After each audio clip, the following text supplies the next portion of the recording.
बिहार के लिए इस सप्ताह की शुरुआत केंद्रीय बजट में बिहार विशेष घोषणाओं से शुरू हुई। सप्ताह का अंत दिल्ली चुनाव नतीजे से हो रहा है। दिल्ली में 70 में से 48 पर भाजपा जीत रही है। पिछले चुनाव के मुकाबले यह भाजपा की 40 सीटों पर बढ़त है। अरविंद केजरीवाल, मनीष सिसोदिया सहित कई दिग्गज भी हार चुके हैं। पिछले बार से 40 सीटों को खो देने के बाद आम आदमी पार्टी 22 सीटों पर सिमट गई है। प्रधानमंत्री नरेंद्र मोदी भारतीय जनता पार्टी के केंद्रीय कार्यालय में पहुंच गए हैं। ट्विटर हैंडल पर शनिवार दिल्ली चुनाव परिणाम का संकेत स्पष्ट होने पर नरेंद्र मोदी ने कहा है कि दिल्ली में विकास और सुशासन की जीत हुई है। दिल्ली के विकास और दिल्ली के लोगों के जीवन को उत्तम बनाने के लिए वह कोई कमी नहीं छोड़ेंगे। पार्टी कार्यालय में कार्यकर्ताओं को संबोधित करते हुए नरेंद्र मोदी ने खास अंदाज में भाषण दिया। नरेंद्र मोदी ने कहा कि शॉर्टकट की राजनीति का शॉर्ट सर्किट कट कर दिया गया है। सुनिए नरेंद्र मोदी को। आज दिल्ली की जनता ने साफ कर दिया है कि दिल्ली की असली मालिक सिर्फ और सिर्फ दिल्ली की जनता है।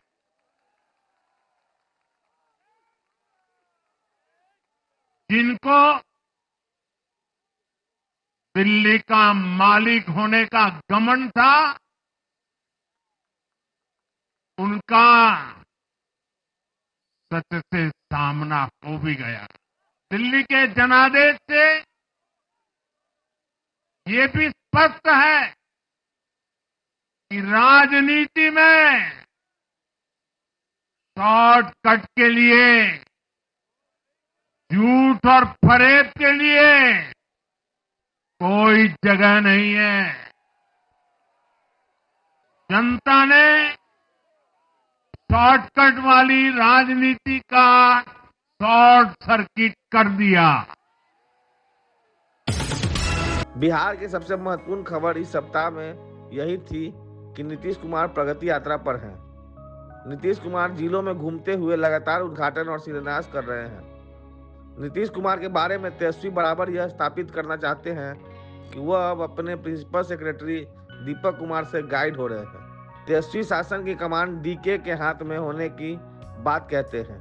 यह भी कहते हैं कि मुख्यमंत्री नीतीश कुमार अचेत अवस्था में चल गए हैं। सांसद अजय मंडल, उन्होंने पत्रकारों के साथ मारपीट की है अभी भागलपुर में। नीतीश का प्रोग्राम है। अब ये लोग नीतीश जी से पूछिए। नीतीश जी तो हर चीज में मोनी बाबा बने हुए हैं, चुप्पी साधे हुए हैं। बिहार में लगातार जो है अपराध की घटनाएं बढ़ रही है, दिन दहाड़े गोलियां चल रही है। अब मुख्यमंत्री अपनी चुप्पी तोड़ने को तैयार नहीं है। दूसरी तरफ नीतीश कुमार परियोजनाओं का रिव्यू भी कर रहे हैं। बनकर पूरा हुए परियोजनाओं का उद्घाटन कर रहे हैं और शिलान्यास भी कर रहे हैं।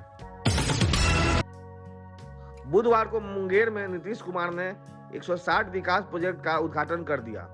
मुंगेर के अंतर्राष्ट्रीय योग केंद्र से नेशनल हाईवे 33 को जोड़ने की घोषणाएं भी की गई। योग केंद्र के चारों ओर रिंग रोड बनाने की भी घोषणा उन्होंने की। बृहस्पतिवार को उन्होंने लखीसराय से नालंदा तक ग्रीनफील्ड सड़क की योजना की घोषणा की। इसी तरह उन्होंने क्यूल नदी पर पुल बनाने की घोषणा की। जमुई से राजधानी पटना को जोड़ने के लिए बचे हुए सड़क को पूरा करेंगे। सोमवार को नीतीश कुमार ने कहा कि बिहार में 25,000 किलोमीटर ग्रामीण सड़क बनेगा।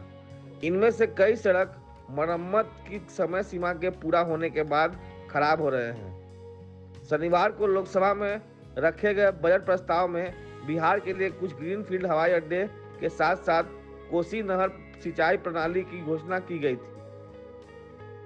बिहार में पूर्वी राज्यों के लिए मखाना विकास बोर्ड भी स्थापित किया जाएगा। बहुत संक्षेप में आधे समाचार को आपने देखा है। समाचार बुलेटिन को अंत तक देखते रहिए और साथ साथ इसे शेयर भी अवश्य कीजिए। बजट के संदर्भ में बिहार में उत्साह का वातावरण है, बयानबाजी भी चल रही है। एनडीए घटक दलों के स्वागत के बीच में विरोधी पार्टियां ने बजट प्रस्तावों पर कुछ उल्टा बोलने से सावधानी बनाए रखी। बिहार में जिस तरह का बजट केंद्रीय बजट के तौर पर दिया गया, यह ऐतिहासिक है। बिहार के लोगों को जिस तरह की सुविधा पहुंचनी चाहिए, उसको देश के यशस्वी प्रधानमंत्री जी पहुंचाने का काम कर रहे हैं। इसलिए आज देश का बजट बिहार के बजट के रूप में आदरणीय नीतीश कुमार जी के आग्रह पर बिहार में कई चीजों की स्थापना करने का काम किया। आज वो सपना साकार हो गया बिहार के मखाना उत्पादक किसानों का कि अब देश में बिहार के किसान जो मखाना पैदा करते हैं उनके लिए मखाना बोर्ड के गठन का आज निर्णय लिया भारत की सरकार ने और उसकी घोषणा आज की बजट में आदरणीय वित्त मंत्री निर्मला जी ने किया है। परंतु तेजस्वी यादव ने केंद्रीय बजट को बिहार के साथ धोखाधड़ी कहा है। जो आज का बजट है, बिहार के साथ कहीं ना कहीं से खिलवाड़ किया जा रहा है, सौतेला व्यवहार किया जा रहा है। और जो पिछले बजट में जो बात आई थी उसी को दोहराने की बात इन लोगों ने किया है। ये बजट मेरा मानना है गांव, ग्रामीण और गरीब विरोधी बजट भारत सरकार ने पेश किया है। पश्चिम चंपारण से शुरू करते हुए मुख्यमंत्री नीतीश कुमार प्रगति यात्रा के दौरान जिलों में पहुंच रहे हैं। मंगलवार को कैबिनेट की मीटिंग होती है। प्रगति यात्रा में घोषित परियोजनाओं के लिए मंगलवार को 13,000 करोड़ की योजना को मंत्रिमंडल ने स्वीकृति दे दी। मंगलवार की सुबह नीतीश कुमार ने जल संसाधन विभाग के 2,500 नियुक्तियों के साथ साथ 5,200 से अधिक लोगों को नियुक्ति पत्र दे दिया।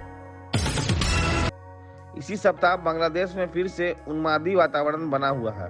बांग्लादेश में उद्दंड भीड़ ने शेख हसीना के पिता और पूर्व राष्ट्रपति शेख मुजीबुर रहमान के मकान को तोड़ने की कोशिश की। मुजीबुर रहमान बांग्लादेश के जनक भी हैं और इनके खिलाफ प्रतिक्रियावादी शक्ति सर उठाते रहे हैं। उग्र लोगों ने बुलडोजर का भी इस्तेमाल किया। बांग्लादेश में उग्र भीड़ ने हिंदुओं पर और दुर्गा पूजा के पंडाल पर आक्रमण करते हुए अब देश को गृह युद्ध में धकेल चुके हैं। भारत में बांग्लादेश का उच्चायोग है। विदेश मंत्रालय ने बांग्लादेशी उच्चायुक्त की तलब की है। पिछले शनिवार को शुरू हुए इंटरमीडिएट परीक्षा इस सप्ताह में पूरा हो रहा है। मैट्रिक परीक्षा शुरू होने वाले हैं। औरंगाबाद में रामविलास पासवान की मूर्ति रात के अंधेरे में तोड़ दी गई। यहां से लोजपा के सांसद उम्मीदवार रह चुके प्रकाश चंद्र ने रामविलास पासवान की मूर्ति लगवाई थी। अमेरिका से 108 अवैध भारतीयों को अमेरिकी एयरफोर्स के जहाज से अमृतसर पहुंचा दिया गया था। सप्ताह भर बयानों का बाजार गर्म रहा। इन्हें हथकड़ी बांधकर पूरी लंबी यात्रा करवाई गई थी और उतरने के पहले हथकड़ी खोली गई। अडानी समूह को अभी भी लाभ हुआ है, परंतु पिछले साल के मुकाबले 97% का घाटा हुआ है। 2024 के तीसरी तिमाही का आंकड़ा बिजनेस समाचार पत्र बिजनेस स्टैंडर्ड ने दिया है।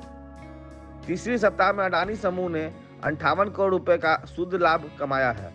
एक साल पहले इसी अवधि में अडानी समूह ने 1,888 करोड़ का शुद्ध लाभ कमाया था। भारत अमेरिका संबंध के नाजुक पहलुओं पर अंत में ध्यान देते हैं। प्रधानमंत्री नरेंद्र मोदी 13 और 14 फरवरी को वॉशिंगटन में रहेंगे और अमेरिकी राष्ट्रपति से उनकी मुलाकात होगी। भारत यह कोशिश कर रहा है कि अमेरिका के साथ उसके संबंध अच्छे बने। पड़ोसी देश चीन के साथ अमेरिका का टकराव बढ़ रहा है। राष्ट्रपति पद पर आते ही ट्रंप ने चीन से आयात की वस्तुओं पर 10% अधिक कर लगा दिया है। चीन ने भी अनेक प्रतिबंध लागू करने की घोषणा कर दी है। विमर्श न्यूज के विश्लेषण में हमने देखा है कि सीमा पर चीन का व्यवहार संदेह भरा हुआ है। अमेरिका भारत के बीच कुछ मुद्दों को उठाते समय चीन की एग्रेसिव भूमिका पर ध्यान दिया जाना चाहिए। चैनल को अब तक आपने सब्सक्राइब नहीं किया है तो ऐसा करने का कष्ट कीजिए। विमर्श न्यूज यह कामना करता है कि अगला सप्ताह बिहार के लिए और देश के लिए बेहतर शुरुआत लेकर आए।